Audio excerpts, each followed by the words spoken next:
হাজার মানুষের জীবন নিয়ে যায়। আরেকজনকে বলছে সময় মতো বৃষ্টি দিবে, আরেকজনকে বলছে সিংহা নিয়ে দাঁড়িয়ে থাকা যখন করবো কেমন হবে। এক একজনকে আবার কিছু ফেরেশতাদেরকে আমাদের বেষ্টনীতে লাগাই দিলেন, কিছু ফেরেশতাদেরকে ছোট সন্তানদেরকে আগুন ফাঁকি দিতে আবার কিছু ফেরেশতা আল্লাহর পক্ষ থেকে রহমত নিয়ে দুনিয়াতে আসে। এই যে এক একজন ফেরেশতাকে এক এক কাজে দিলেন, তারা তাদের দায়িত্ব আদায়ের ক্ষেত্রে কোনো অবহেলা করেন না।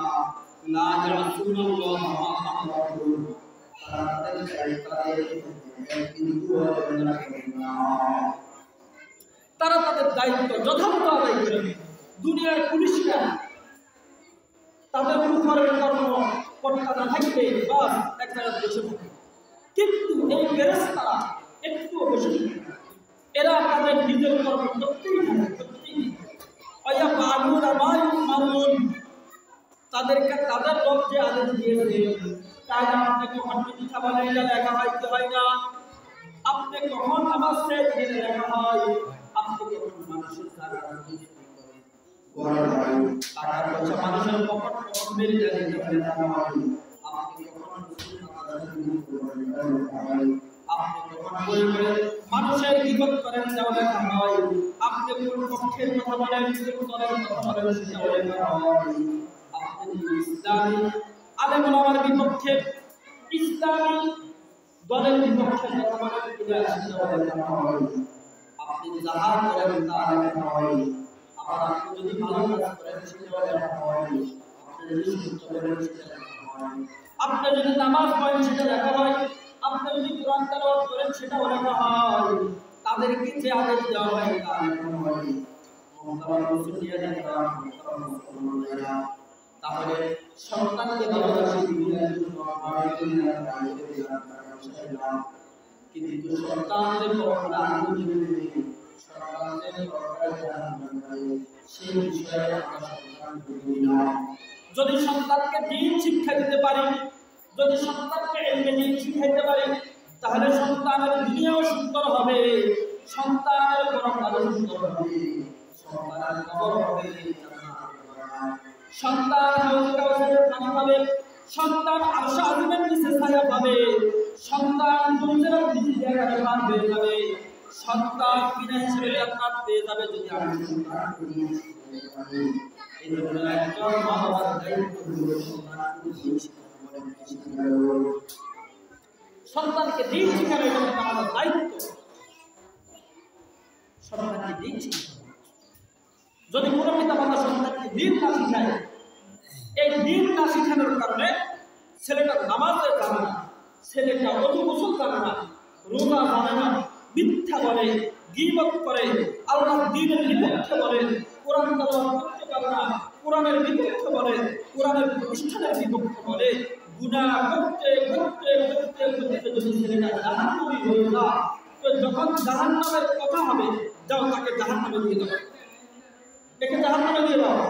সন্তান বলবে রব্বুল আলামিন আমি জাহান্নামে যাব, দাঁড়া তার আগে কথা, আমি জাহান্নামে যাব, আমাকে যারা দিক নির্দেশনা দিয়ে জাহান্নামে করেছে ওই দুনিয়ার নেতারা, আমার পিতা মাতারা, আমি জাহান্নামে যাওয়ার আগে আগে তাদেরকে দেব। রব্বানা আতিহিম বিখাইরিন মিনাল আ'মালি ওয়া লা'আনহুম লা'নান কাবীরা, রব্বানা আতিহিম বিখাইরিন মিনাল আযাবি ওয়া লা'আনহুম, রব্বানা আতিহিম বিখাইরিন মিনাল আযাবি ওয়া লা'আনহুম লা'নান কাবীরা।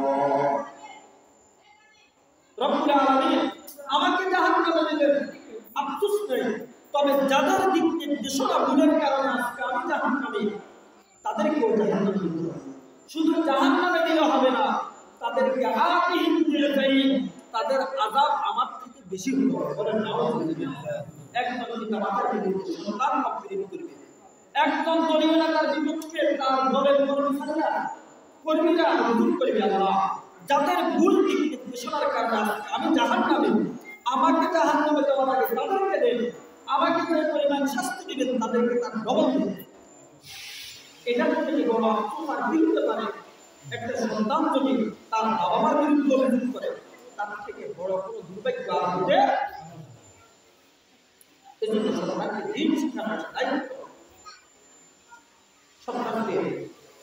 সহি কোরআন শিক্ষা দিতে হবে, সন্তানকে দিন মতে চলার মতো যে এলেম দরকার আমি শিখাইতে হবে। আপনি বৃদ্ধ বয়সে আসি সন্তান থেকে খেদমত চান, ভালো কথা, কিন্তু সন্তান পিতা মাতার খেদমত করলে কি কি লাভ, এটার ফজিলত তো জানতে হবে। এটার ফজিলত তো জানা দিন শিখবে, এটার ফজিলত কোরআনের মধ্যে আছে, এটার ফজিলত হাদিসের মধ্যে আছে, এটার ফজিলত আছে ইসলামের মধ্যে। আপনি ইসলাম শিখালেন না তো খেদমত কিভাবে করবেন? এজন্য সন্তান থেকে নেওয়ার আগে সন্তানকে কি করতে হয়? সন্তান থেকে নেওয়ার আগে সন্তানকে কি করতে হয়? সন্তানের 9 নম্বর দায়িত্ব হলো সন্তানকে নামাজের কথা বলা। সন্তানকে কিসের কথা বলা? বলেন নামাজের কথা। রাসূলুল্লাহ সাল্লাল্লাহু আলাইহি সাল্লাম বলেন, মুরু আওলাদাকুম বিস-সালাত ওয়া হুম আবনাউ সাবঈ সিনিন আযরিমুহুম আলাইহা 10 সিনিন ওয়া ফাররিকু বাইনাহুম মাদাজির।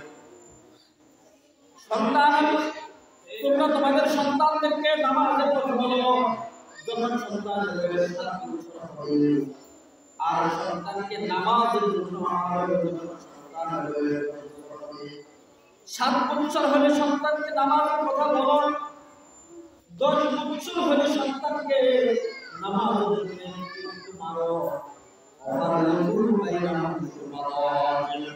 আর সন্তান যখন 10 বছর 11 বছর হয়ে যায়, সন্তানের বিছানা আরম্ভ করে দাও, সন্তানের বাইরে থেকে ভর্তি করে দাও, মা বাবা থেকে ছেলেকে পৃথক করে দাও। একটু বড় হয়ে গেলে ছেলেকে আর মা বাবার সাথে রাখা শুরু করে দাও, বাইরে একসাথে শোয়া শুরু করে দাও, দুইজন এক বিছানা করে শোয়া শুরু করে দাও, এদেরকে অফার একটু বাইরে আমাদের মা বাবা এদের বিছানা পৃথক করে দাও। তাহলে নামাজের কথা বলা, নামাজ শিক্ষা দেওয়া, নামাজের কথা বলা, এটা কিন্তু আমাদের দায়িত্ব। 10 নম্বর দায়িত্ব হলো খারাপ পরিবেশ থেকে দূরে রাখা। বলেন কি বলছি? আচ্ছা বলেন তো দেখি, মেলার পরিবেশ ভালো নেই? বৈশাখী মেলায় পরিবেশ ভালো নেই? সিনেমা ভালো নেই? যারা রাস্তাতে হাঁটি হাঁটি গিয়ে আবার পেন্সিল মারা ট্যাবলেট গুলা খায় হাঁটি গিয়ে ছেলেগুলা কি ভালো? ক্যারাম বোর্ড, তাস, জুয়া, এগুলা যারা খেলে ছেলেগুলা কি ভালো? আপনার ছেলেদের এদের সাথে না হাঁটে সন্তানকে খারাপ পরিবেশ থেকে দূরে রাখা। তাস খেলে, জুয়া খেলে, ইয়াবা, ট্যাবলেট, বাবা, যত ট্যাবলেট আছে, গাঁজা, এই সমস্ত ছেলেদের থেকে দূরে রাখা। তারপরে বল খেলা, ক্যারাম বোর্ড খেলা, এরকম ভাবে। তারপরে আপনার যত মেলা, গানের আসর, গাঁজার আসর, যত খারাপ পরিবেশ আছে, এই পরিবেশগুলো থেকে সন্তানকে দূরে রাখা, এটা পিতামাতার দায়িত্ব। এটা পিতামাতার কি বলে? আপনি দেখেন খারাপ পরিবেশে মানুষ কি পরিমাণ খারাপ হয়।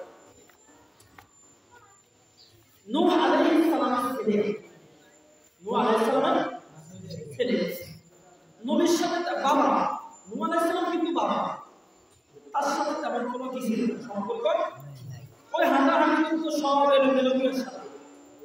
শেষ পর্যন্ত আমরা ইতিহাসের দিকে পাই যাব, নবীর ছেলে কি নবী হয়েছে? মুসলমান হয়েছে? সে জাহান। যখন প্লাবন হইল, তো এই নূহ আলাইহিস সালাম আল্লাহর কাছে বললেন, আল্লাহ সবাই তো নবী না, অন্তত আমার ছেলেটাকে আমাদের সাথে দিয়ে দিন।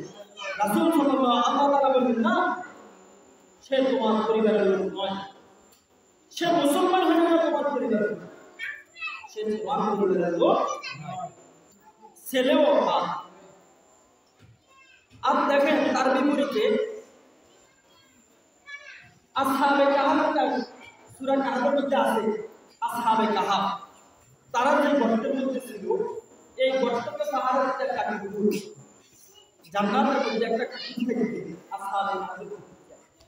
তাহলে কুকুর সবচেয়ে খারাপ, কিন্তু ভালো পরিবেশে যাওয়ার কারণে একটা কুকুর পর্যন্ত ভালো। এজন্য ভালো পরিবেশের দাম আছে না নাই? আবার খারাপ পরিবেশের বদনাম আছে না নাই? এজন্য সন্তানকে খারাপ পরিবেশ থেকে দূরে রাখা। রাসূলুল্লাহ সাল্লাল্লাহু আলাইহি ওয়াসাল্লাম বলেন, লা ইয়াকুল তাআমাকা ইল্লা তাকিয়ুন, তোমার খাবার যেন কোনো ভালো মানুষদের দিকে খারাপ মানুষ না খায়, এবং তোমার বন্ধু যেন মুমিন ছাড়া কেউ না। তাহলে আমাদের বন্ধু হবে কারা? যারা মুমিন, মুসলমান, নামাজ।